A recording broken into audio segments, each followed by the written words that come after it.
Welcome to Love and Other Investments, where we talk about finances, but more importantly, how finances impact relationships. My name is John, and I'm a financial planner. And my name is Jeff, and I'm a licensed marriage and family therapist. Hi, I'm John. And I'm Jeff. Welcome to Love and Other Investments. What are we talking about today? Well, we're talking about a lot of things. We're talking about attachment. We're talking about marriages. We're talking about building something together. But I think probably the easiest way to say this is we live in a very individualistic society. The individual is pretty important these days. And I'm kind of curious if that's having some impact on people's marriages, where they kind of grow together as a couple, or they just kind of stay individuals. And what was the thing you said before we started the episode? Are we going to grow together as a couple or just a couple of individuals? Yeah, that's good. I like that. So is that a thing? I mean, do you think that what we're seeing a lot more of right now is people trying to really push care for the individual versus the couple? You know, I'm not a historian, but I've always had the impression that American culture is pretty individualist. Mm-hmm. And so, but recently I think all of us have the experience that, you know, there's more of that. Mm-hmm. And maybe I'm wrong. Maybe somebody would disagree. I'm sure somebody will disagree with me, and they will have the ability to have their own individual opinion about this, right? Maybe even people in your own family. Maybe so. There's a good chance. So yeah, I definitely would agree with that assertion that there's more of this going on. And I think what we're trying to get at here is what happens when there are two individuals that come together and their own identities are strong and independent, and they create a relationship that, let's say, that's lasting or that will be lasting. What occurs? Is it like parallel play with little kids, or sitting in the sandbox when they're 2 years old and their little friend is sitting next to them and they're playing in the same location, but they're not really playing with each other? Mm-hmm. You know, like they're not sharing, they're not building together, and they're not, right. You know what I mean? Is it some adult version of that? Mm-hmm. Or is it that they learn to have a shared identity? Maybe we call that we, mm-hmm. right? It's going from I to we. That is such an interesting thing to think about. I mean, we've mentioned this in some of our other episodes where we talk about how some of the demographic changes over the last 40 or 50 years, you know, the whole idea of the nuclear family where dad worked, mom stayed home and raised the kids, and how that has changed so much, and how, you know, more egalitarian things mm-hmm. have become. You know, society has pushed back pretty hard against the idea of an alpha male. You know, and we now kind of, everybody wants an equal seat at the table. Mm-hmm. And while that sounds great, an equal seat at the table where everybody gets everything they want all the time is a pretty tall order. Yeah, I mean, nobody ever got everything they wanted all the time, ever. Correct. So, yeah, I hear what you're saying. Yeah, for me, this is about a change in how we view ourselves, a change in our identity. And when we're talking about identity for an individual, what we really mean is, in the simplistic way of thinking of it, it's an experience of ourselves, right? Like our identity has to do with our own experience of ourselves. Now, I'm going to get a lot of flack for that one because it's pretty simplistic. But just as a general thing, not going too far down the rabbit hole here, the idea of identity is the thing that we believe ourselves to be. You know, mm-hmm. Our identity is who we think we are. Mm-hmm. I am a psychotherapist. I am a husband. I am a father. However you would answer that question would be a rough sense of your own perception of your identity. But what happens when we are in a relationship? What happens to the view of our identity? And in this instance, I think there's something interesting where we have this attachment process going on. We've talked about attachment before, but I'll just refresh us in a very short way. Okay. So attachment theory is the idea that when we're tiny, when we're babies, we have a set of probably innate behaviors that help to draw us to our parents, our caretakers, so that we're always in a safe situation. You know, the saber-toothed tiger is not going to jump out and kill us because we're in proximity of our caregivers. And those behaviors have to do with crying and reaching and, you know, sort of doing behaviors that make me as an infant connected to you as my mom or dad. Right. There's an analogous thing that happens in adult relationships where there's something innate in us, perhaps, or at least culturally very strong, that draws us to our partner. That feeling of being in love, that sense that we can't live without them, that life will be better if only we could be with them 24/7. Right. It has this kind of analogous quality to that earlier attachment process. And this is a really cool idea because what it's really saying is that we believe that we would be stronger and that we would be safer. Yes, safer. And that we would be more productive and we would be more successful. Life would be better. Life will be better if we're together and we can bring together the best parts of both of us. Yes. And that's an assumption that we don't often say out loud. Right.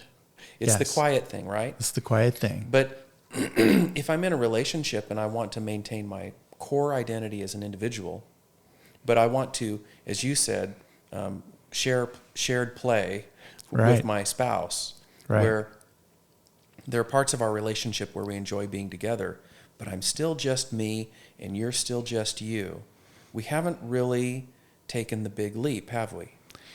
No, there's you and I have this idea that we were talking about before the episode started, that this is a moment in our life where we get to decide consciously to make something that's bigger than the I, bigger than me.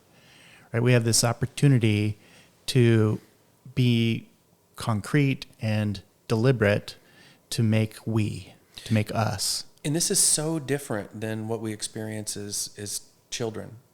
We don't have any real agency as to how safe our parents make us feel.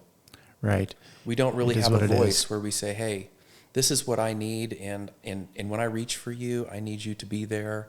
And You have when to be attuned and responsive and caring. I need all of these things. Oh, okay, well, great, we'll do that. I know you're only 2, we'll figure it out. You don't get to say that Right. as a kid. And so you have this experience until you get older. And maybe you grow up feeling insecure, or maybe you grow up feeling secure, either way. Right. But when you find your person, you're actually now in a really unique position where you get to choose how connected of an attachment you're going to experience. Yeah, and it's a funny thing, this word choose, because I think most of us, when we start in a relationship with a significant other, at the beginning of that relationship, we don't really have much sense of choosing it. Like we go on a date or we go out or whatever, we connect, we talk, whatever. And those little things seem like choosing, but there's sort of a spot where there's a momentum in the relationship, and suddenly the momentum takes over and we find ourselves feeling in love. Right. And it's really not that we're choosing it anymore. We don't experience it as deliberate, like, oh, I'm going to go to the bank and get some money out, or I'm gonna, you know what I mean? I'm going to go buy a car, or you know what I mean? I'm in like the river and I can't get out. Right. Yeah. So it's a funny little moment in our experience of our identity, because in one way we've made little decisions in order to confirm this person as the right one for us. But in another way, we've been swept along and we don't think of it as necessarily our own choosing. So I think that this is a moment that's incredibly important because it, as you point out, it offers us the opportunity to do something different. Something not that we didn't get to choose when we were growing up, but that we can choose now if we endeavor to try to make ourselves aware of the things that are hidden to us. Yeah. And those things include all kinds of assumptions about, how a relationship could go, what it is that we're wanting or needing out of a relationship, what a future looks like, and what we want and need. So, again, I think the big point here is you're at a crossroads. Do you want to make a we to co-create something together, or do you want to have parallel play? Yeah, I've tried to listen really well, but I've had this thought in my head, and I've just got to get it out. Yeah. There's something really amazing about this. You're talking about being kind of swept along in this romantic relationship, and you just decide we're going to do this is my person, and so then you go to this event with all of your people, and you answer the question, "Is this your person?" And you say, "I do." Yes. "I will." Right? And you've made this decision. And then something really dumb happens in our brains, and we feel like, well, that's the last decision there is to make. Yes. All I got to do was choose my person. I don't get to choose what kind of relationship I'm going to have. That's somehow outside of my agency or outside of my power or outside of my ability to select. And so then if the relationship isn't going quite right this week or this month or this year, I go, oh, I must have made a bad choice. But that isn't what we're talking about. Right. We're saying that there are daily choices that can be made after the I do that actually allow you to choose to create not a time, but a process to create a co-identity. I think you're onto something. I've been a psychotherapist a long time, and I work with couples a fair amount of time. And one of the things I've noticed is it's very hard for an engaged couple to call off a wedding.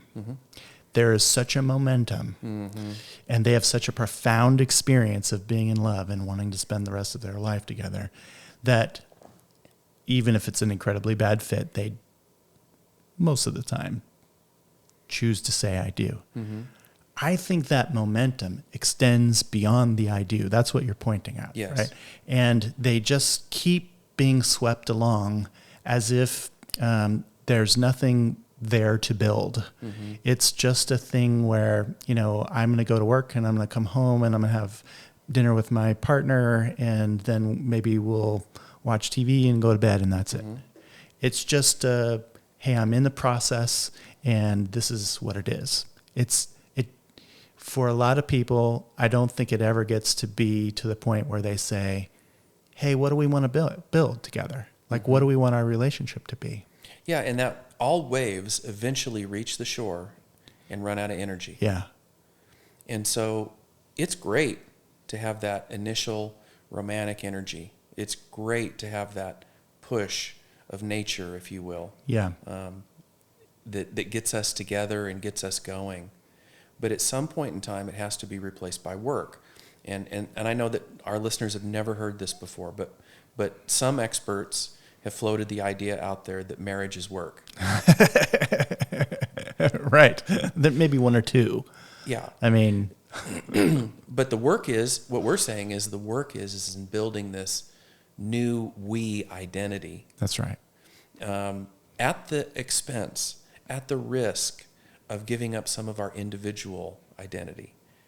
Do you agree with that? Oh, for sure. I mean, just the little details of life are even like that. Like I think there's something happening in those first few months when you're first living together with your partner where you're deciding where the spoons should go in the drawer or where does the toilet paper go over or under or do you squeeze the toothpaste from the end or the middle? And let's not even get into what percentage of milk you should buy. Right, exactly. Or whether it should be oat or almond. Or, So every one of these tiny decisions, including, of course, all the big decisions too, begin to create some kind of friction. And you either decide, am I going to do this together? Are we going to cooperate? Are we going to build something together? Or I'm going to insist that it goes one way and they're going to insist it goes another, and we're just going to fight about it. So you have to, it's almost forcing you to try to think about, what does it mean to be us? How are we going to be together instead of how am I going to be with my roommate? Right, right. And I think this gets back to the question. I want to remind everybody that there's a reason to go through this work, because you can accomplish things together with the best parts of both of you that you are totally incapable of accomplishing on your own. That's right. If we don't believe that we're better together, or that we can be better together with work, if we believe that we can be better together, if we can bring out the best of each of us and create something together amazing, then we're going to want to work on doing that. And we're going to naturally be willing to trade something lesser value for something of greater value. I think a lot of people don't imagine, they have a failure of imagination, this very point that you're describing, and that is, can we build something together that's bigger than what we could build on our own? Mm-hmm. And if the answer is no, maybe that's not good, right? Not a good sign, right, for the relationship. But I think in the vast majority of cases, the answer is yes, you can. Mm-hmm. What is it going to be? If you're not considering that question, you're just meandering through life with your partner. That's right. So what is it that you want to build together? It is confusing as heck to try to be on the same page when you each have your own page. Yeah. And you spend very little time working on the joint page. Right. Because it's always going to be a power struggle of whose page are we going to be on today? Whose is more important? Yeah. And when you're asking that question, you're losing. Yeah. So, it's a move from power of, who has the power in the relationship to the idea that the power in the relationship comes from us working together. Yes, that's right. So that's the thing we were asking everybody to explore. It's a real simple question. And it seems like maybe the dumbest question in the world to ask after you've been married. But are we in this together? Are we going to be about we, or are we going to be about two me's? Yeah. What are we going to make together? What are we going to make? Yeah. Awesome. Good stuff to think about, Jeff. See you next time. All right. Bye. Hey, thanks for listening. Please leave us a review and follow us so you don't miss an episode. If you'd like to learn more about us, please visit relational-media.com.